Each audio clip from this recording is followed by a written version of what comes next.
Resumen del capítulo 1. Carlos solo quería que alguien lo escuchara. Vivía entre insultos, burlas y golpes, donde ser amable era motivo de vergüenza. Solo Carmen, su hermana, parecía entenderlo, pero incluso ella no podía protegerlo de todo. Así comienza la historia de alguien que poco a poco dejó de creer en el amor y empezó a escuchar una voz distinta, una voz que nadie más oía.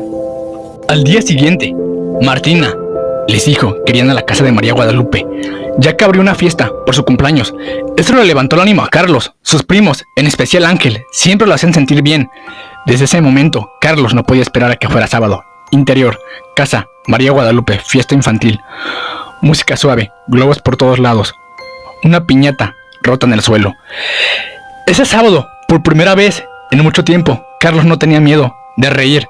Su sonrisa no parecía prestada. Era suya, de verdad. Ángel, primo, 5 años, 1 año menor que Carlos.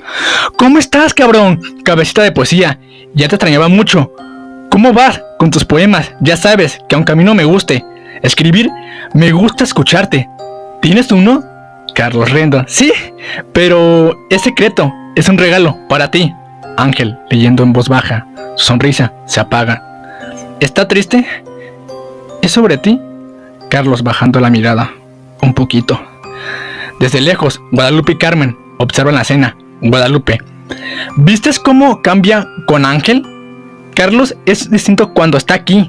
Carmen, con un nudo en la garganta: sí, aquí puede ser el mismo, pero mañana volverá a ser invisible. Dios, no puedo creer que tu mamá sea así. Se ve tan distinta aquí. Tengo una idea. ¿Por qué no dejas que hoy se quede en tu casa? Que se sienta tranquilo, al menos una noche. Le daría un respiro. Guadalupe, dudando: no lo sé, Carmen, no creo que quiera a tu papá.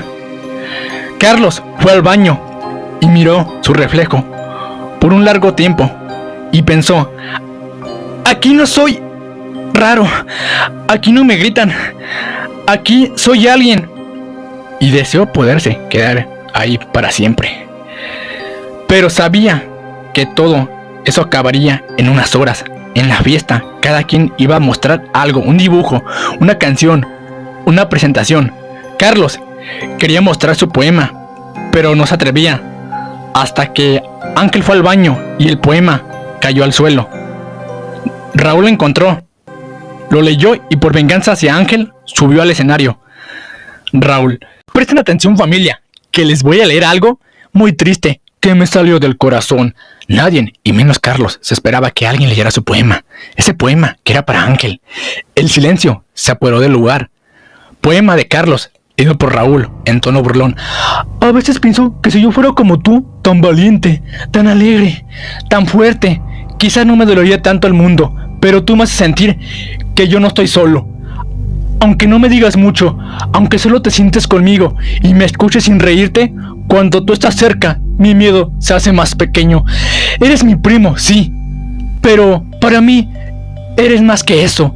Eres como el sol cuando mi casa está fría. Si algún día me voy, quiero que sepas que tus brazos me salvaron, que cuando me dijeron que yo era raro, tú dijiste que no importaba. Gracias por expresarme tus palabras cuando las mías temblaban.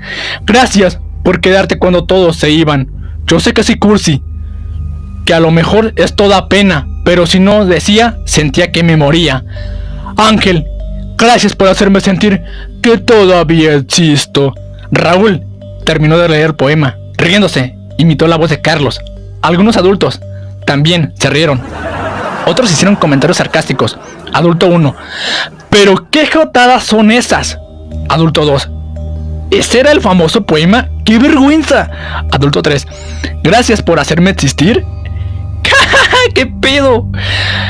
Papá de Guadalupe: ¿pero qué mierda acabas de leer, Raúl? Eso no puede ser tuyo. Y no te equivocas, no es mío. Es del perdedor de Carlos. Iba dirigido a Ángel. ¡Par de maricas! Ángel incómodo: ¿marica? ¿Solo por un estúpido poema? ¿Cómo que estúpido? No quise decir eso, es que... Adolfo: padre, nos vamos de aquí. Carmen: no, papá, no nos vamos. ¿No ves que tu hijo tiene talento? Talento para ser el marica mayor. Jean-Pierre, primo de Carlos. No mames, Raúl.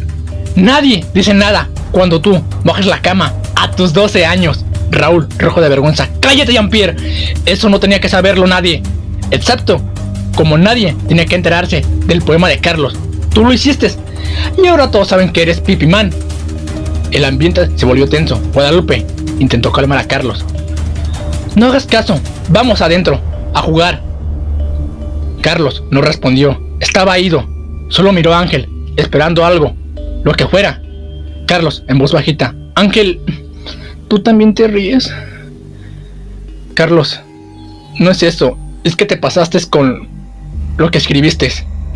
Carlos, no se rompió por lo que dijeron los adultos, sino por lo que Ángel no dijo. Carlos apretó el poema con la voz apagada. Ya entendí. Carlos dejó caer la hoja. Caminó hacia el baño. Guadalupe quiso seguirlo, pero Carmen lo detuvo. No servía de nada. Ya no estaba ahí. Voz misteriosa, suave, lejana. Ven a mí. Conmigo todo será mejor. Tendrás el respeto que te mereces. Podrías ser un dios. Carlos no le dio importancia al principio, pero algo dentro ya estaba vacío. Ángel intentó escribirle después, pero Carlos no le respondía a los mensajes. Interior, habitación de Carlos, noche. Carlos ya no hablaba, ni escribía, ni soñaba, solo escuchaba. Carlos en silencio, abrazado a sí mismo sobre la cama. Voz misteriosa. No necesitas más por Carlos, ni su aprobación.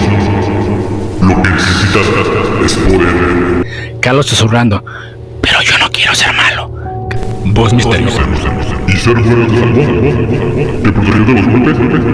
Te evitará la humillación. Carlos con lágrimas.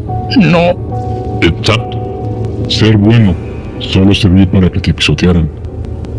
Pero eso se acabó. Dime, Carlos. ¿Quieres que les confianza en ti? ¿Quieres que te respeten? Carlos responde con apenas un murmullo. Sí. Entonces, déjame entrar. Solo un poco, solo una grieta. Déjame enseñarte lo que puedo llegar a ser. Carlos se queda inmóvil. Siente miedo, pero también algo nuevo. Poder. Esa noche Carlos no durmió, no porque estuviera triste, sino porque estaba considerando escuchar esa voz. Mientras tanto, Martina les dijo a Carmen y a los demás que pronto se mudarían de casa. Tendrían que cambiar de colonia, de escuela, de vida. Eso sería aún más difícil para Carmen, pero sobre todo para Carlos. No sabía si eso sería una nueva oportunidad o simplemente otro lugar donde esconder su dolor. Esta historia continuará.